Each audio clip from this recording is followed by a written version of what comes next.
this Canelo versus Crawford fight.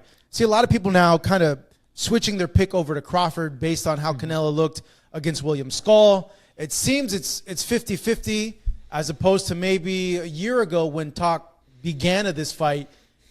Overwhelmingly amount of people were like, Canelo's just way too big for Crawford. Like, this is not going to be a competitive fight. Now that both fighters have had a fight to kind of see where they're at, how are you seeing it? Has your opinion changed at all?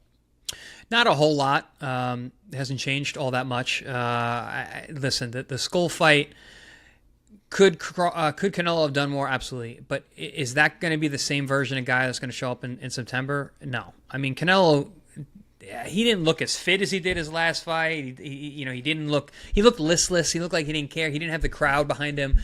And Marcus, you've been to a ton of Canelo fights. You know how that arena is. It is insane. Insane. In Vegas, I mean, it's deafening the entire fight. I remember when he fought B.J. Saunders in Texas. Oh, my God. And he's waving Saunders on 80,000 fans. Yeah. I mean, listen, he is a gladiator. You know, I called Tim a warrior. Canelo's a gladiator. He is there for the adoration of the fans. I just think that he was a little too clinical in there that night. You know, he didn't have that same drive. He had a guy who just was not willing to engage. That's not going to be Crawford, and that's not going to be Canelo. They're going to be their peak of what they are at this point. Because again, Crawford is 38 years old. Canelo will be 35 by then. So I think they're going to be the peak for what they are at their ages. But it's easy to go, well, what have you done for me lately? That's usually how everyone kind of sees everything. So, but I think it's good. I think it makes the fight more enticing if a lot of people are thinking that Crawford can win. And don't get me wrong, Crawford can absolutely win the fight. I'm not saying he can't win the fight. But in terms of, how I see it, it hasn't really changed my thoughts because I know better than to just trust that last thing I saw because there's a lot of confounding factors. So you feel Canelo is going to win the fight? I leaned Canelo, yeah. Yeah. I always have. I've always leaned Canelo. Just it's the good big man versus the good small man. Recently, though, we've seen the good small man beat the good big man because of the speed. Yes, yeah, but Canelo's not slow. It's not like Canelo is actually a smaller man who's come up to fight a lot of bigger men. Because his hand speed, the guys can't deal with him. So his ability to cut off the ring, the fact that he imposes his will, he puts a lot of mental pressure on his opponents without even doing a whole lot. He doesn't throw a ton of punches. He throws less now than ever, but he's there. He's got this frame and his physique. And I've sparred Canelo. The guy's a tank. Like he's very physical in the ring without doing a whole lot, just because of his presence. So I'm curious to see how Terrence, how Bud can deal with that. But dude, kind of like I said about Manny, if anybody can do it, man, it's Bud. He's so smart. The guy's like an alien in there. The way he sees things, the way he pulls the trigger, the game. He's also a game plan guy. They make game plans. They don't just show up and fight. They know what they're doing, how they're doing it, but what round they're doing it in. But yeah, I don't know. It's an interesting, intriguing fight. It's just really hard for me to forget the Madrimov fight at 54, which was 2 weight classes ago. And I think Madrimov is phenomenal, by the way. I think he's a really, really good fighter. And I think that people underestimated how good Madrimov really was, and he was mashing wits with Crawford all night long. But the size, the strength, the physicality, that was all an issue for Crawford that night. Jump up 2 more weight classes, it's again, it's a lot of factors to think about. But it's 2 great fighters fighting. They're just a couple weight classes apart. Yeah, like that Madrimov fight is I don't know, it's a weird one in a way because you look at it and you think, yo, Madrimov landed these punches. What's going to happen if Canelo lands these punches? Because he will land some of those type of punches. And like, look how close of a fight those two had. Now you had a guy who's 2 weight classes more who knocks out guys that are like 190, 200 in his fights. Like, it's like, look, like what's going to happen. But I don't know. Like I said, I think a lot of people are underestimating how good Madrimov is. And also that Madrimov helped Bivol prepare for Canelo. He just he's a lot faster than Canelo too. With his, if you've seen his footwork drills are freaking crazy. The better conditioning too. Those Uzbek football drills are crazy. Just my thing with this is I feel I have such, and maybe I'm wrong, I have such high esteem for Crawford's IQ that I think it levels out the weights. Mm-hmm. It could. It absolutely could. I'm thinking about Callum Smith when Crawford targeted his shoulder and basically busted his bicep. Canelo targeted his shoulder and basically busted his arm. Like, that's another thing about Canelo. When you're as big and when you're strong as you are, and you're fighting, guy as small than you, he just has to hit you. He hits your elbow, hits your shoulder. Is Crawford going to be able to really keep himself from getting touched all night long? But listen, Crawford's a really strong guy. We've seen how strong he is physically. We saw him, throw Spence around. We've seen him be that way.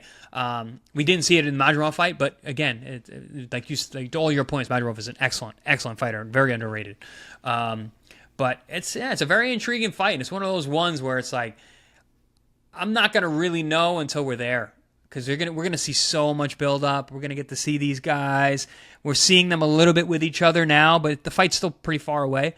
I think as we get closer and we really start getting down to the nitty gritty, it's gonna. I think that's really when the guys who are really looking are gonna be able to know who's probably gonna win.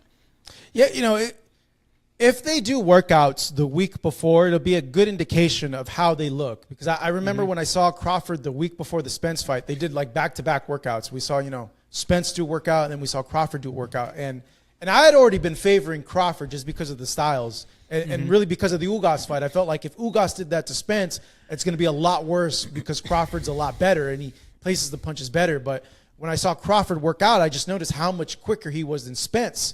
And his reflexes looked just a lot more sharper than Spence. And I thought like, oh, this is not good for Spence. But based off that too, like because he's coming up in weight, I've noticed Crawford has put on some size. He does look a little bit thicker.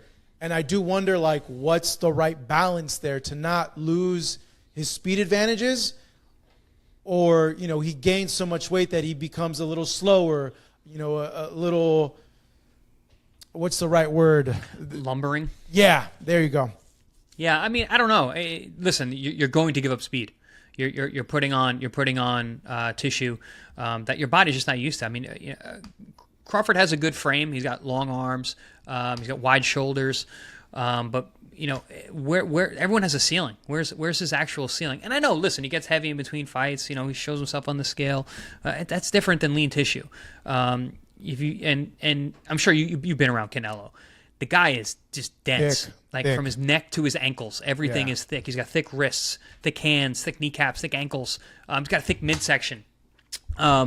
He's heavily muscled. He's not a big guy, shorter than me, not really wide-shouldered, very, very different build, but heavily muscled, especially around the trunk area. So it's a clash of styles. It's a clash of body types.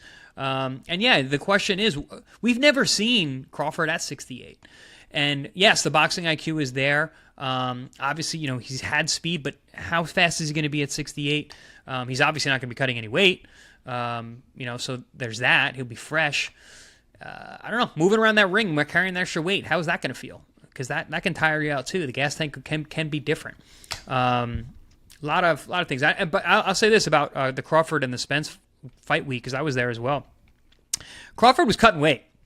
Crawford looked big at 47. I think that was his last fight at 47 for a good reason. He was not like just the smaller guy. Like they were pretty much the same size at that point, even though everyone always thought that Spence was a much bigger guy, and he always was. Crawford grew into a real welterweight, but he doesn't have time to grow into a real super middle, and I don't think he should, because I think he should maintain some of that speed rather than size. But I don't know. We'll see. Crawford is something special, dude. I swear, he's like an alien. The way he's able to maneuver and make his body work for himself the way he has. My last one for you, Chris. It's a two-parter. If Crawford does this and pulls this off, what does it do for his legacy? Where do you rank him all time? And on the flip, if Canelo beats Crawford, what does that do for his legacy and how he's perceived as a fighter going forward in the future? Kind of similar to what Canelo said last year. It's a lose-lose for him. I mean, with a win, it's like everyone's just going to say, yeah, duh, you're supposed to beat him. But actually context matters. How he wins is going to matter. If he struggles to get by and wins the decision, I think it's going to hurt Canelo. If he goes out there and he knocks him out, it's going to be like, yeah, all right, cool. You knocked that guy 3 weight classes below you're supposed to. Crawford wins. I mean, forget it. We're talking. Now we're entering the all-time great status. We're talking about pound for pound, based on everything he's done so far, which has been a ridiculous amount of things. Undisputed in multiple weight classes. All the weight classes that he's won titles. Just jumping over middleweight to grab the undisputed at 68. It's nuts. Even saying it out loud sounds crazy to me, but the guy might do it. That's the crazy thing about it. And if he loses, I don't really think it affects his legacy all that much. All the accomplishments that he already has, Crawford, those are not going to be forgotten. He's jumping up 2 weight classes, so I take it as a win-win, loss-loss situation for these guys. Win-win for Crawford and lose for Canelo. Yeah, there's.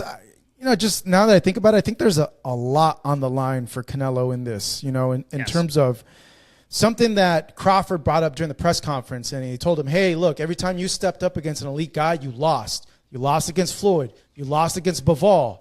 The disputed win over GGG, that first fight. Lara. And Lara, yeah, it's like every time you fought an elite guy, it's, you either lost or something murky. And I think for Canelo to, I don't know, I feel like, to him to finally prove like, hey, look, this is what I did to an elite guy. Like, look, I could handle this style. Yeah, I wasn't able to do it against Floyd. Floyd and Crawford are different fighters. I was too young back then. But look what I did, regardless of the weight situation.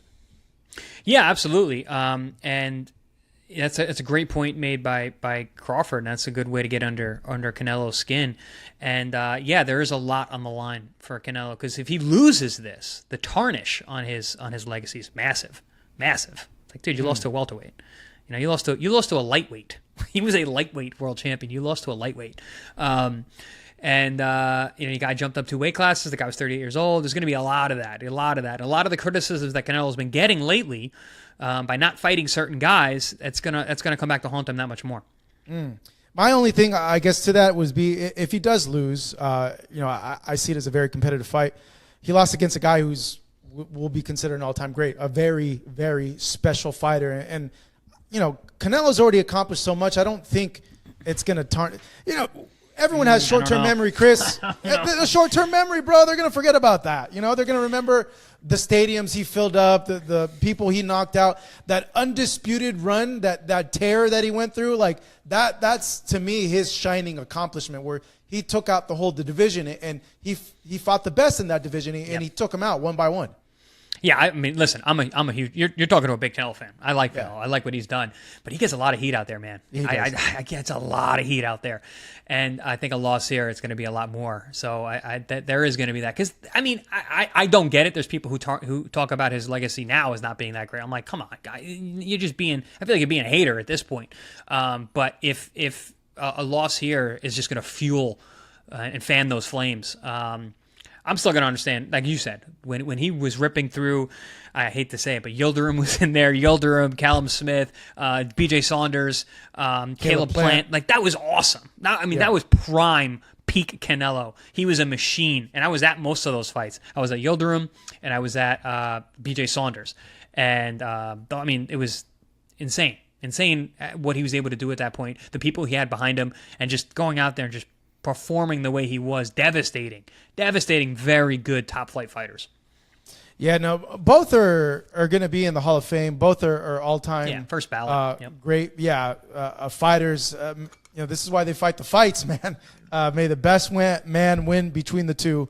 Chris, hey, man, it's great catching up with you. Thank you for sharing some time with us over here on Fight Up TV. If you have anything you want to plug, go ahead. Plug it in, man. Now's your chance. Always a pleasure, man. Thanks for having me. But yeah, just make sure to tune in ppv.com on Fight Night. Get in that chat. We enjoy the more the merrier. Tell your friends. Make sure you keep tuning in. My podcast, Inside Boxing Live with Dan Canobio. We do 2 shows a week. We travel. ppv.com is our headline sponsor. And that's what we're doing. All right, that is Chris Algieri. This is Marcos Viegas. Thank you guys for watching us over here on Fight Up TV. Thank you, guys.